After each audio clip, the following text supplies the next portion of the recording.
உங்கள் வீட்டில் 6 மந்த்ஸில் குட்டி பேபி இருக்கா? அப்போ இந்த வீடியோ உங்களுக்கு அதுதான். சின்ன குழந்தைங்கனாலே சரி இழுமல் பிடிக்கிறதா சகஜம். அது பிடிச்சா நம்மளுக்கும் கஷ்டம், அவங்களுக்கும் கஷ்டம். இந்த ஒரு ப்ராப்ளம் சால்வ் பண்ண தான் நான் 6 மந்த்ஸ் பேபி ரசத்தோடு வந்திருக்கேன். எப்படி செய்யலான்னு சொல்லிட்டு பார்த்துடலாமா? வாங்க வீடியோக்குள்ளே போகலாம். அதுக்கு முதல்ல ஒரு தக்காளியை அந்த மேலே இருக்கிறதுலையே அதை வெட்டி நம்ம எடுத்துக்கலாம். அது வெட்டி எடுத்துடும் ஒரு பாத்திரத்தில் தண்ணி ஊற்றி நல்லா நிறையா தண்ணி ஊற்றிக்கோங்க.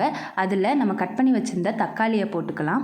அது நல்லா தக்காளி போட்டு நல்லா கொதிக்க வைக்கணும். நல்லா அது தக்காளி அந்த தண்ணியிலையே நல்லா குக் ஆகிடணும். எந்த அளவு குக் ஆகணும்னா அதோட தோல் அப்படியே வெளியே வந்துடணும். நம்ம லைட்டாக எடுத்தாலே அந்த தோல் வெளியே வந்துடணும். அதை நல்லா நம்ம கையால் மேஷ் பண்ணி அதில் இருக்க பெரிய பெரிய அந்த வேஸ்ட் எல்லாத்தையுமே நம்ம எடுத்து தனியாக வச்சுக்கலாம். ஒரு மிளகு ஒரு 10 சீரகம் நல்லா இடிச்சிட்டு அதே மாதிரி ஒரே ஒரு குட்டி பல் பூடு அதையும் நல்லா இடிச்சுக்கலாம். பெருசாக இருந்துச்சுன்னா ஹாஃப் போட்டால் போதும். அப்புறம் துளியூண்டு பெருங்காயத்தூள், ஒரு கல் உப்பு, இதை கொதிக்க விட்டு எடுத்தால் ரசம் ரெடி. சப்ஸ்கிரைப் பண்ணுங்கள்.